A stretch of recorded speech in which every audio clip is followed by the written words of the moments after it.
Alors, pour la conjugaison d'aujourd'hui, seulement des révisions pour consolider encore l'apprentissage de l'indicatif et du conditionnel présent, enfin du conditionnel d'ailleurs, parce que j'ai mis aussi un petit peu de conditionnel passé, et notamment la différence entre le futur simple et le conditionnel présent. C'est normal au début de faire des confusions,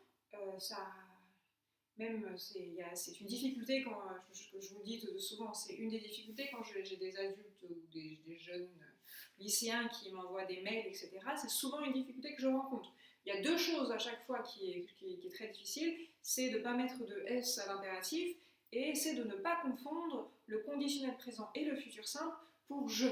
Alors, si le loup arrivait, ou si le loup arrive. Donc là, c'est de l'indicatif. Arrivait, c'est de l'imparfait. Alors aussi, attention, au passage, ne confondez pas l'imparfait et le conditionnel présent. Le conditionnel présent, vous avez aussi le radical du futur, donc il y a forcément un R. Arriverait. Attention, et j'en profite, parce qu'il y en a dans la classe qui font encore la faute. Jamais, mais alors jamais, mais jamais, de conditionnel après si. Si j'aurais su, j'aurais pas venu. Ça, c'est juste le petit gibus. Mais en français correct, c'est si j'avais su. Merci. Donc, si le loup arriverait, oui, mais non. Enfin, surtout non. Donc, si le loup arrivait, imparfait de l'indicatif, ou si le loup arrive, présent de l'indicatif. Donc, en fonction de ce qu'on appelle ici une proposition subordonnée circonstancielle de condition, tac, eh bien, en fonction du temps, ça va changer au niveau de la principale. Si le loup arrivait, je serais terrifié. Si le loup arrive, je serais terrifié. Alors, on va écrire serait, puis on va voir si ça change au niveau de... Je vais juste écrire comme ceci, comme si c'était de l'indicatif au futur. Alors, soit je sais déjà la règle, donc en fait je peux décrire directement, soit j'ai un doute affreux. Ça arrive. Donc, lorsque l'on a un doute affreux, je vous avais dit, on peut utiliser une technique. Ça m'arrive de l'utiliser quand je suis fatiguée ou quand la phrase n'est pas évidente au niveau du sens. Je change. Parce que je serai, alors, entre l'indicatif et le futur et le conditionnel présent, ça ne s'entend pas vraiment. Mais entre tu serais et tu seras, là c'est différent. Ou tu ou n'importe quel autre. En fait, il n'y a que pour je où ça sonne pareil. Donc, si le loup arrivait, tu serais terrifié. Ah, tu serais. Si le loup arrivait, elle serait terrifiée, c'est une trouillarde. Moi, je suis costaud. Si le loup arrivait, nous serions terrifiés. Donc là, il s'agit bien du conditionnel, et si c'est du conditionnel, forcément, je mets un S. Si le loup arrivait, je serais, AIS, terrifié. Si le loup arrive, tu seras terrifié, c'est sûr. Si le loup arrive, elle sera terrifiée.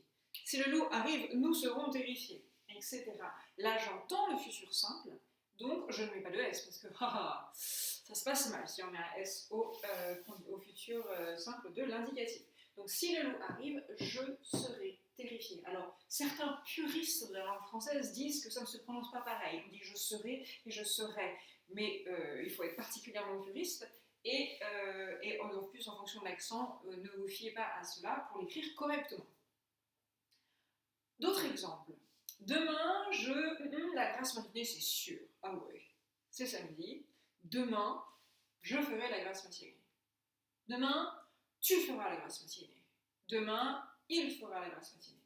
Je ferai, j'ai bien entendu le futur simple, donc futur simple, AI, pas de S.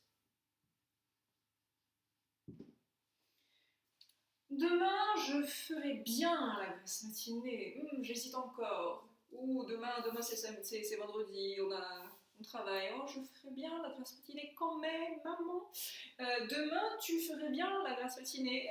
Et oui, là, évidemment, c'est du conditionnel. C'est du conditionnel présent. Donc, je ferai AIS. Donc, au niveau du sens, quand quelque chose est sûr qu'il va se passer demain, on connaît, c'est le futur de l'indicatif.